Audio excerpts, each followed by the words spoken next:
আসসালামু আলাইকুম প্রিয় বন্ধুরা, দেশীয় প্রবাসে যে যেখান থেকে দেখছেন প্রত্যেককে শুভেচ্ছা জানাচ্ছি। আশা করছি যে যেখানে আছেন ভালো আছেন, নিরাপদে আছেন। এই যে চিত্র দেখছেন, এই চিত্র হচ্ছে বঙ্গবন্ধু রেল সেতু বা যমুনা রেল সেতুর যে পশ্চিম স্টেশন, সেই পশ্চিম স্টেশন অর্থাৎ সিরাজগঞ্জ অংশে যে স্টেশন, সেই স্টেশনের চিত্র। এবং এটি হচ্ছে যে পৃথক রেল সেতু হওয়ার পর এই প্রকল্পের সাথে সাথে যে আধুনিক দুটি রেল স্টেশন তৈরি করা হচ্ছে এবং এটি সম্পূর্ণ হয়ে গেছে প্রায়।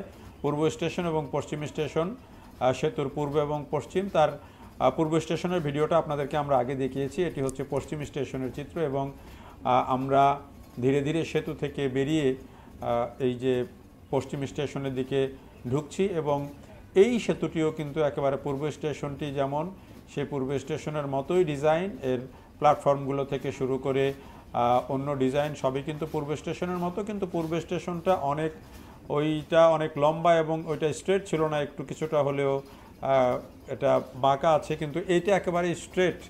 পুরো স্টেশনের প্ল্যাটফর্মগুলো একেবারে স্ট্রেট এবং ডিজাইন একই রকম এবং একই নান্দনিকতাই রয়েছে দুটোরই। মাঝখানে দিয়ে যে এপারে ওপারে বিভিন্ন প্ল্যাটফর্মে যাতায়াতের জন্য যেই ফুটওভার ব্রিজ, সেই ফুটওভার ব্রিজটাও কিন্তু একই ডিজাইনে তৈরি করা হয়েছে এবং এটি দেখতে কিন্তু খুবই দৃষ্টিনন্দন। এবং সেতু আপনারা জানেন যে আর খুব বেশি দিন বাকি নেই, এর কাজ সম্পূর্ণ হয়ে গেছে। এর মধ্যে ট্রায়ালও হয়ে গেছে এবং সেতুর উপর দিয়ে কিন্তু দুটি ট্রেন ক্রসিং করে কিন্তু ট্রায়াল সম্পন্ন হয়ে গেছে এরই মধ্যে।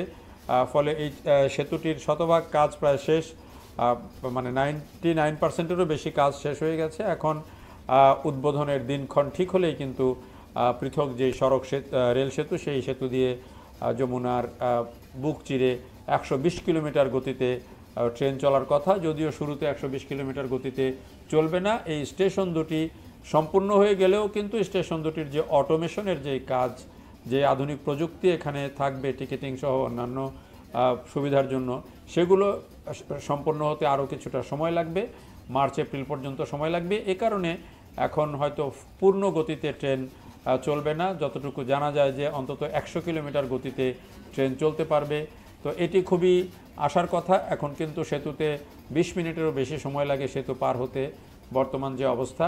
আর এই পৃথক রেল সেতু যখন পার হবে তখন কিন্তু এটি 4-5 মিনিটের মধ্যেই পার হয়ে চলে আসবে এবং এটির জন্য যেই কানেক্টিং রেল লাইন, কানেক্টিং যে স্টেশন, সেগুলোও কিন্তু আরও বেশি করে দুই দিকে নির্মাণ করা হয়েছে। এরই মধ্যে কাজ প্রায় শেষের দিকে নতুন রেল লাইনের। আপনারা জানেন যে বগুড়া হয়ে এদিক দিয়ে আবার কিন্তু নতুন লাইন হবে, যাতে করে উত্তরবঙ্গের সাথে প্রায় 2 ঘন্টার দূরত্ব কমবে। পাশাপাশি অনেকে এখন যেটি দাবি করছেন যে এই সেতু থেকে ঈশ্বরদী পর্যন্ত ডবল লাইন সম্পন্ন করার।